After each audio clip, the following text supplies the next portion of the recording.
Golden period ಇದೆ. ಮತ್ತೆ ಈ ಥರ ಯಾವತ್ತಿಗೂ ಸಿಗಲ್ಲ.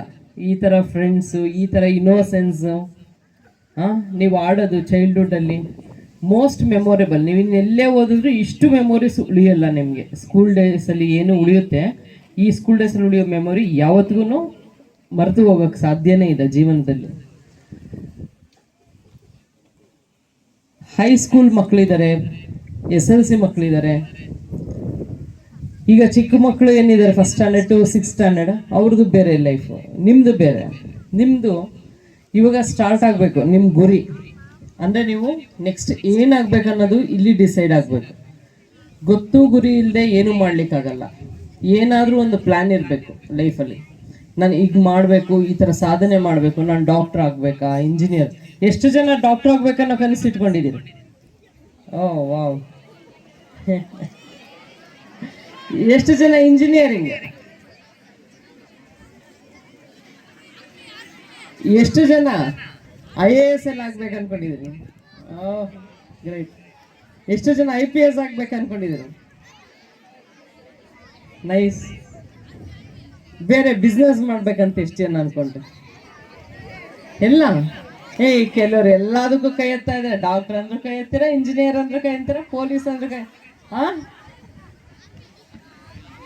Okay, nice. ಎಲ್ಲನೂ ಗುರಿ ಇರಬೇಕು.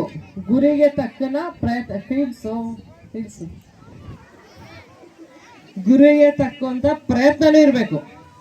ನಮಗೆ ಏನು ಆಸೆ ಇದೆ, ನಮ್ಗೇನು ಇಷ್ಟ ಇದೆ ಅಚೀವ್ ಮಾಡಲಿಕ್ಕೆ, ಇದಕ್ಕೆ ತಕ್ಕನ ಪ್ರಯತ್ನ ಇರಬೇಕು. ಪ್ರಯತ್ನ ಇಲ್ಲದೆ ಏನೂ ಸಾಧ್ಯ ಇಲ್ಲ. ನಾವು ಅನ್ಕೊಳ್ತೀವಲ್ಲ ಅದೃಷ್ಟ ಇರಬೇಕು, ಅದೃಷ್ಟ ಅಂತ. ಎಷ್ಟು ಜನ ಅದೃಷ್ಟ ಅನ್ನೋದು ನಂಬ್ತೀರ ಮಕ್ಕಳ?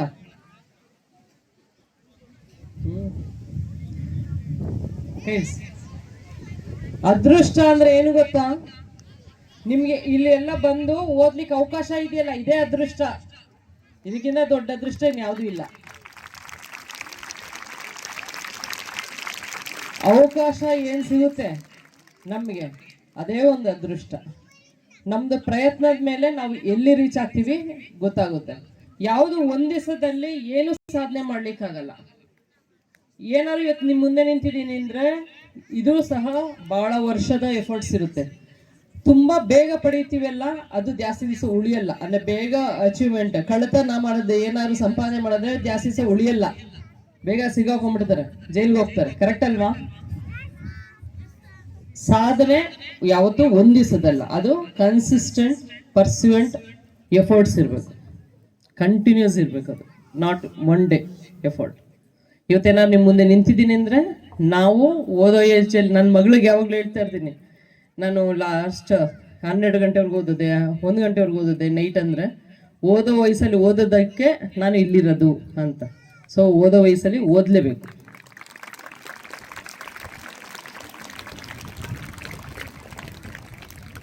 ಯಾಕೆಂದರೆ ನಿಮಗೆ ಭಗವಂತ ಆ ಅದೃಷ್ಟ ಕೊಟ್ಟಿದ್ದಾನೆ. ತಂದೆ ತಾಯಿಗೆ ಓದಿಸುವಂಥ ಕೆಪಾಸಿಟಿ ಇದೆ. ನಿಮ್ಮ ತಂದೆ ತಾಯಿ ಬೆಳಗ್ಗೆಯಿಂದ ಎಷ್ಟು ಎಫರ್ಟ್ಸ್ ಮಾಡಿರ್ತಾರೆ ನಿಮ್ಮನ್ನ ಕಳಿಸ್ಲಿಕ್ಕೆ, ಸ್ಕೂಲಿಗೆ ರೆಡಿ ಮಾಡಿ. ನಿಮ್ಮ ತಂದೆ ಎಷ್ಟು ಕಷ್ಟಪಡ್ತಾರೆ ನಿಮ್ಮನ್ನ ಫೀಸ್ ಕಟ್ಟಲಿಕ್ಕೆ, ಯೂನಿಫಾರ್ಮ್ ಕೊಡಿಸ್ಲಿಕ್ಕೆ, ಬುಕ್ಸ್ ಕೊಡಿಸ್ಲಿಕ್ಕೆ. ಸೊ ಇದೆಲ್ಲ ಹಿಂದೆ ಭಾಳ ಎಫರ್ಟ್ಸ್ ಇರುತ್ತೆ. ತಂದೆ ತಾಯಿಗೆ ರೆಸ್ಪೆಕ್ಟ್ ಮಾಡಿ, ಟೀಚರ್ಸ್ಗೆ ರೆಸ್ಪೆಕ್ಟ್ ಮಾಡಿ. ಗುರುಗಳೇ ದೇವರು, ತಂದೆ ತಾಯಿನೇ ದೇವರು. ನೀವು ಯಾವತ್ತು ತಂದೆ ತಾಯಿ, ಗುರುಗಳು, ಹಿರಿಯರು, ಇವ್ರಿಗೆ ಯಾವಾಗ ರೆಸ್ಪೆಕ್ಟ್ ಮಾಡ್ತೀರಿ, ಅದರಲ್ಲಿ ನೀವು ಅಚೀವ್ಮೆಂಟ್ ಕಾಣ್ತೀರ, ಪ್ರೋಗ್ರೆಸ್ ಇರುತ್ತೆ ಲೈಫಲ್ಲಿ. ಆಯಿತಾ? ಕೆಲವೊಂದು ಈಗ ಕಾಲೇಜಲ್ಲಿ ಮಕ್ಕಳಲ್ಲಿ ಇರಲ್ಲ ಅಂದ್ಕೊಂಡಿದ್ದೀನಿ. ಟೀಚರ್ಸ್ನ ಈಯಾಡ್ಸೋದು, ಹಿಂದೆ ಏನೋ ಮಾತಾಡೋದು, ಅದೆಲ್ಲ ಇರ್ಕೂಡ್ದು.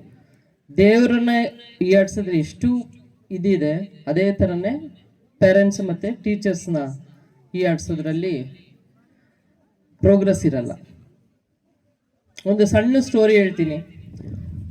ಒಂದು ಮಹಾರಾಜ ಕಾಡಿನಲ್ಲಿ ಹೋಗ್ತಾನೆ, ತನ್ನ ಮಂತ್ರಿಗಳು, ಸೈನಿಕರು ಎಲ್ಲರನ್ನು ಕರ್ಕೊಂಡು. ಕಾಡಲ್ಲಿ ಎಲ್ಲರೂ ತಪ್ಪಿಸ್ಕೊಂಡ್ಬಿಡ್ತಾರೆ, ಒಬ್ರಿಗೊಬ್ರು ಸಿಗಲ್ಲ. ಸ್ವಲ್ಪ ಅದಾದ ಒಂದು ಕುರುಡ ಕಾಣಿಸ್ತಾನೆ ಮಹಾರಾಜನ್ಗೆ. ರಾಜ ಕೇಳ್ತಾರೆ, ಸ್ವಾಮಿ, ನಾವು ಇಲ್ಲಿ ಬಂದಿದ್ದು ಎಲ್ಲರೂ ತಪ್ಪಿಸ್ಕೊಂಡ್ಬಿಟ್ಟಿದ್ದೀವಿ, ಯಾರನ್ನಾರು ಈ ಕಡೆ ಹೋಗಿದ್ದು ಗಮನಿಸಿದ್ರ ಅಂತ. ಅವ್ರು ಹೇಳ್ತಾರೆ, ಹೌದು ಮಹಾರಾಜರೇ, ನೀವು ಈ ಕಡೆ ಹೋಗಿ, ಈ ಕಡೆ ಎಲ್ಲರೂ ಹೊರಟ್ರು ಬಲ್ಗಳಲ್ಲಿ ಎಡಗಳ ಭಾಗದಲ್ಲಿ ಅಂತ. ಮಹಾರಾಜ ಹುಡ್ಕೊಂಡು ಹೋಗ್ತಾನೆ. ನಂತರ ಮಂತ್ರಿಗಳು ಬರ್ತಾರೆ, ಪ್ರಭುಗಳೇ ನೀವು ಇಲ್ಲಿ ಯಾರನ್ನಾದ್ರೂ ನೋಡಿದ್ರೆ ನಾವು ತಪ್ಪಿಸ್ಕೊಂಡ್ಬಿಟ್ಟು ಎಲ್ಲರೂ ಒಬ್ರಿಗೊಬ್ರು ಅಂತ. ಹೌದು ಸ್ವಾಮಿ, ನೀವು ಈ ಕಡೆ ಹೋಗಿ, ಈಗ ತಾನೇ ಮಹಾರಾಜರು ಕೇಳಿದ್ರು ನಾನು ಈ ದಿಕ್ಕು ಕೇಳಿದೆ, ನೀವು ಇದೇ ದಿಕ್ಕಲ್ಲಿ ಹೋಗಿ ಮಹಾರಾಜರು ಸಿಗ್ತಾರೆ ಅಂತ. ಮಂತ್ರಿಗಳು ಬರ್ತಾನೆ, ಏನಯ್ಯ ಮುದುಕ, ಇಲ್ಲಿ ಇದೆಯಲ್ಲ, ಎಲ್ಲಿ ಯಾರಾದ್ರೂ ಹೋಗಿದ್ದು ನೋಡಿದ್ಯಾ ಈ ಕಡೆ ಅಂತ. ಹ್ಞೂ ಸ್ವಾಮಿ ಹೌದು, ನಿಮಗೂ ಈ ಕಡೆ ಹೋಗಿ, ಅವರೆಲ್ಲ ಕರೆದ್ರು, ಬಂದಿದ್ರು, ಕೇಳಿದ್ರು, ನಾನು ಈ ಕಡೆ ಕಳಿಸ್ಕೊಟ್ಟಿದ್ದೀನಿ, ನೀವು ಆ ಕಡೆನೇ ಹೋಗಿ ಸಿಗ್ತಾರೆ ಅಂತ. ಎಲ್ಲರೂ ಮೀಟ್ ಮಾಡ್ತಾರೆ, ಕುರುಡ ಹೇಳಿದ್ದು ಮಾತಲ್ಲಿ ಹೋಗಿ ಎಲ್ಲರೂ ಸಹ ಮೀಟ್ ಮಾಡ್ತಾರೆ. ರಾಜನ್ಗೆ ಎಲ್ಲ ಡಿಸ್ಕಸ್ ಮಾಡ್ತಾರೆ, ಹೆಂಗ್ ತಪ್ಪಿಸ್ಕೊಂಡ್ರು ಮತ್ತೆ ಹೆಂಗ್ ಯುನೈಟ್ ಆದ್ರು ಅಂತ. ರಾಜನ್ಗೆ ಆಶ್ಚರ್ಯ ಅನ್ಸುತ್ತೆ, ಅವನು ಕುರುಡ, ಅವ್ನಿಗೆ ಹೆಂಗ್ ಗೊತ್ತಾಯ್ತು ನನ್ನ ಮಹಾರಾಜರೇ ಅಂತಾನೆ ಅಡ್ರೆಸ್ ಮಾಡ್ದ, ಮಂತ್ರಿಗಳನ್ನ ಮಂತ್ರಿಗಳೇ ಅಂತ ಮಾಡಿದ್ದಾನೆ, ಸೈನಿಕರೇ ಅಂತಾನೆ ಅಡ್ರೆಸ್ ಮಾಡಿದ್ದಾನೆ, ಹೆಂಗ್ ಗೊತ್ತಾಯ್ತು ಅಂತ. Based on their language. ರಾಜ ಮಾತಾಡ್ಬೇಕಾದ್ರೆ ಪ್ರಭುಗಳೇ ಅಂದ್ರು, ಮಂತ್ರಿ ಮಾತಾಡ್ಬೇಕಾದ್ರೆ ರಾಜ ಮಾತಾಡ್ಬೇಕಾದ್ರೆ ಸ್ವಾಮಿಗಳೇ ಅಂದ್ರು, ಪೂಜ್ಯರೇ ಅಂದ್ರು, ಮಂತ್ರಿಗಳು ಮಾತಾಡ್ಬೇಕಾದ್ರೆ ಪ್ರಭುಗಳೇ ಅಂದ್ರು. ಅದೇ ಸೈನಿಕರು ಮಾತಾಡ್ಬೇಕಾದ್ರೆ ಏ ಮುದುಕ ಅಂದ್ರು. This is based on their language. ನಾವು ಏನು ಭಾಷೆ ಬಳಸ್ತೀವಿ, ನಾವು ಏನು ಕಲಿತೀವಿ ಜೀವನದಲ್ಲಿ, ಅದು ನಮ್ಮನ್ನ ಮುಂದೆ ತಗೊಂಡೋಗುತ್ತೆ. ನಮ್ಮ ಮಾತಿನಲ್ಲಿ ನಾವು ಯಾರು ಅಂತ ಗೊತ್ತಾಗುತ್ತೆ, ಆಯ್ತಲ್ಲ. ಸೊ ಎಲ್ಲರೂ ಒಳ್ಳೆ ಮಾತಾಡಿ, ವಿದ್ಯೆ ಕಲ್ತ್ಕೊಳ್ಳಿ. ಏನಿವತ್ತು ನಾನು ಹೇಳ್ತಾ ಇದ್ದೆ, ಆ್ಯಕ್ಚುಲಿ ಏನು ನಾನೇನು ರ್ಯಾಂಕ್ ಸ್ಟೂಡೆಂಟ್, ಸಣ್ಣ ವಯಸ್ಸಿಂದ ಏನು ರ್ಯಾಂಕ್ ಸ್ಟೂಡೆಂಟ್ ಅಲ್ಲ. ಕೆಲವೊಂದು ಪೇರೆಂಟ್ಸ್ಗಿರುತ್ತೆ, ಮಗು ಈಗ 2 ಮಕ್ಕಳು ಇರ್ತಾರೆ, ಒಬ್ಬ ಓದುತ್ತಾನೆ ಒಬ್ಬ ಓದಲ್ಲ ಅಂತ, ಅಲ್ಲೇ ಜಡ್ಜ್ ಮಾಡಿಬಿಡ್ತಾರೆ ಮಕ್ಕಳನ್ನ. ಒಂದು ಮಗ ತುಂಬ ಇಂಟೆಲಿಜೆಂಟ್, ಇನ್ನೊಬ್ಬ ಏನೂ ಇಲ್ಲ, ದಡ್ಡ ಅಥವಾ ಓದಲ್ಲ ಇವಳು ಅಂತ ಹೇಳಿ. ಕೆಲವು ಸತಿ ಟೀಚರ್ಸು ಇಷ್ಟೇ ಬಯಾಸ್ಡ್ ಆಗ್ಬಿಡ್ತಾರೆ. ನಾನು ತುಂಬ ಕಡೆ ನೋಡಿದ್ದೀನಿ, ಇದೆಲ್ಲ ಓದೋ ಮಕ್ಕಳು, ಇವ್ರು ಓದಲ್ಲ, ಇವ್ರ ತಲೆಗೆ ಏನು ಹತ್ತಲ್ಲ ಅಂತ. It's nothing like that. ನೀವು ಯಾವತ್ತೂ ಡಿಸೈಡ್ ಮಾಡಿದ್ರು ನೀವು ಅಚೀವ್ ಮಾಡ್ಬೋದು. ನಾನು ಸ್ಕೂಲ್ ಡೇಸಲ್ಲಿ ಒಂದು ಆವ್ರೇಜ್ ಸ್ಟೂಡೆಂಟೇ ಆಗಿದ್ದೆ. I learn from my mistakes. I failed in my SLCಲಿ ಸೋಷಿಯಲ್ ಸ್ಟಡೀಸಲ್ಲಿ ನಾನು ಫೇಲ್ ಆದೆ. ಅದಾದ ನಂತರ ನಾನು ಕಲ್ತ್ಕೊಂಡೆ, I learn from my mistake. ಹೇಳಿದ್ನಲ್ಲ, ಏನು ಚೇಂಜಸ್ ಮಾಡ್ಕೊಂಡೆ ಗೊತ್ತಾ ಮಕ್ಕಳ? ಯಾರೋ ದೊಡ್ಡವ್ರು ನನಗೆ ಸಜೆಸ್ಟ್ ಮಾಡಿದ್ರು, ಈಗ ನೀವು ಇಲ್ಲಿ ಕೂತಿದ್ದೀರಿ, ನಿಮ್ಮ ಮೈಂಡ್ ಇನ್ನೆಲ್ಲೂ ಹೋಗ್ಕೊಡ್ದು. ನಿಮ್ಮ ಮನೆಯಲ್ಲೂ ಅಮ್ಮ ಏನು ಅಡುಗೆ ಮಾಡ್ತಾರೆ, ಅಪ್ಪ ಏನು ತರ್ತಾರೆ ಆಫೀಸಿಂದ ಬರಬೇಕಾದ್ರೆ, ಈ ಥರ ನಿಮ್ದು ಏನೋ ಡೈವರ್ಷನ್ ಇರ್ಕೂಡ್ದು. ಇಲ್ಲೇ ಕೂತಿದ್ದೀರಿ, 100% ಕಾನ್ಸಂಟ್ರೇಷನ್ ಇಲ್ಲೇ ಇರಬೇಕು. ಕ್ಲಾಸಲ್ಲಿ ಕೂತ್ಕೊಂತೀರಿ, 100% ಕಾನ್ಸಂಟ್ರೇಷನ್ ಕ್ಲಾಸ್ ರೂಮಲ್ಲಿ ಏನು ಟೀಚರ್ ಪಾಠ ಮಾಡ್ತಾರೆ ಅದೇ ಇರಬೇಕು. ಅದೇ ದಿವಸ ಮನೆಯಲ್ಲಿ ಹೋಗಿ ಸೇಮ್ ಡೇ ಓದಬೇಕು. ಇವತ್ತೇನು ಪಾಠ ಹೇಳ್ಕೊಟ್ಟಿದ್ದಾರೆ ನಿಮಗೆ ಶಾಲೆಯಲ್ಲಿ, ಸೇಮ್ ಡೇ ಹೋಗಿ ಪಾಠ ಓದಬೇಕು. ಇಷ್ಟೇ ನಾನು ಕರೆಕ್ಟ್ ಮಾಡ್ಕೊಂಡಿದ್ದು. 100% ಕಾನ್ಸಂಟ್ರೇಟ್ ಕ್ಲಾಸಲ್ಲಿ ಕೇಳೋದು, ಮತ್ತು ಅದೇ ದಿವಸ ನಾನು ಓದೋದು, ಮನೆಗೆ ಹೋಗಿ ಮತ್ತೆ ಒಂದ್ಸತಿ ಬರೆಯೋದು, ಓದಿರೋದನ್ನು ಬರೆಯೋದು. ಇಷ್ಟು ಕರೆಕ್ಟ್ ಮಾಡಿಕೊಂಡೆ, ಯಾವತ್ತೂ ಫೇಲ್ಯೂರ್ ಆಗಿಲ್ಲ. ಅದಾದಮೇಲೆ ಯಾವತ್ತು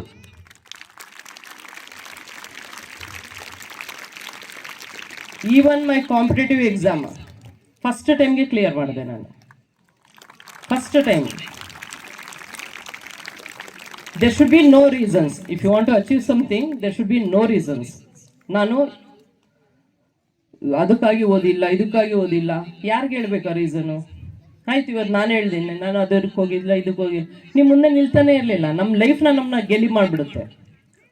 ಯಾವಾಗಾದ್ರು ರೀಸನ್ಸ್ ಕೊಟ್ಕೊಳ್ತಾ ಹೋದ್ರೆ ನಮ್ಮ ಲೈಫ್ ನಮ್ಮನ್ನ ಫೇಲ್ಯೂರ್ ಮಾಡುತ್ತೆ. ಒಂದು ಹೇಳದ್ನಲ್ಲ, ಅವತ್ತೇ ದಿವಸ ಅವತ್ತೇ ಓದ್ಬೇಕಂತೇಳಿ. ನಿಮ್ಮ ತಲೆಯಲ್ಲಿ ಯಾವಾಗಾದ್ರೂ ಇವತ್ತು ಮಾಡಿದ ಪಾಠ ನಾಳೆ ಓದೋಣ ಅಂತ ಅನಿಸಿದ್ರೆ ಅಲ್ಲಿ ನಿಮ್ಮ ಫೇಲ್ಯೂರ್ ಸ್ಟಾರ್ಟ್ ಆಗಿದೆ ಅಂತ ಅರ್ಥ. You should correct yourself. ಆಯ್ತಲ್ಲ. ಕೆಲವೊಂದು ದೊಡ್ಡ ಮಾತಾಡ್ತಾರೆ, marks is just a number, rank is just a number ಅಂತೆಲ್ಲ. ಹಂಗಿದ್ರೆ ಕಟ್ ಆಫ್ ಯಾಕಿರ್ತಾ ಇತ್ತು? ಈಗ ನಿಮ್ಮ PUCಲಿ ಕೇಳ್ತಾರಲ್ಲ, PUCಲಿ ನೀವು ಆದಮೇಲೆ ನಿಮ್ಮ ಇಂಜಿನಿಯರಿಂಗು ಅಥವಾ ಮೆಡಿಕಲ್ಗೆ ಕಟ್ ಆಫ್ ಯಾಕೆ ಇಟ್ಟಿರ್ತಿದ್ರು? ಅವು ಮಾರ್ಕ್ಸ್ ಇಂಪಾರ್ಟೆಂಟ್ ಅಂತ ಅಲ್ಲ, ಕರೆಕ್ಟ್ ತಾನೆ? ಮಾರ್ಕ್ಸು ತುಂಬಾ ಇಂಪಾರ್ಟೆಂಟ್. ನೀವು ಜಸ್ಟ್ ಪಾಸ್ ಆಗಿ ಏನು ಮಾಡಿದ್ರು, ಏನೇ ಓದಿದ್ರು ಅದಕ್ಕೆ ವ್ಯಾಲ್ಯೂ ಇಲ್ಲ. ನೀನು ಡಾಕ್ಟರ್ ಆದರೂ ವ್ಯಾಲ್ಯೂ ಇಲ್ಲ, ಇಂಜಿನಿಯರ್ ಆದರೂ ವ್ಯಾಲ್ಯೂ ಇಲ್ಲ, ಯಾವುದಕ್ಕೂ ವ್ಯಾಲ್ಯೂ ಇಲ್ಲ. Just pass. If you achieve something ಎಲ್ಲರೂ ರೆಕಗ್ನೈಸ್ ಮಾಡ್ತಾರೆ. ನಿಮ್ಮ ಮನೆಯಲ್ಲಿ, ನಿಮ್ಮ ಸೊಸೈಟಿಲಿ, ಮತ್ತು ನಿಮ್ಮ ರಿಲೇಟಿವ್ಸಲ್ಲಿ, ಪ್ರತಿಯೊಂದು ಕಡೆನೂ ನಿಮ್ಮನ್ನ ರೆಕಗ್ನೈಸ್ ಮಾಡ್ತಾರೆ. ಕೊನೆಯದಾಗಿ ಒಂದು ಮಾತು ಹೇಳ್ತೀನಿ ಮಕ್ಕಳ, ಇವತ್ತೆಲ್ಲ ನೀವು ಇಲ್ಲಿ ಕೂತ್ಕೊಂಡಿದ್ದೀರಿ. ಮುಂದೆ ಒಂದು ದಿವಸ ನೀವು ಬಂದು ಈ ಚೇರ್ ಮೇಲೆ ಕೂತ್ಕೊಂಡು ಒಂದು ಚೀಫ್ ಗೆಸ್ಟ್ ಆಗಿ ಬರ್ತಿರಲ್ಲ, ಅವತ್ತು ನಿಮ್ಮದು ಅಚೀವ್ಮೆಂಟ್ ಅನಿಸುತ್ತೆ.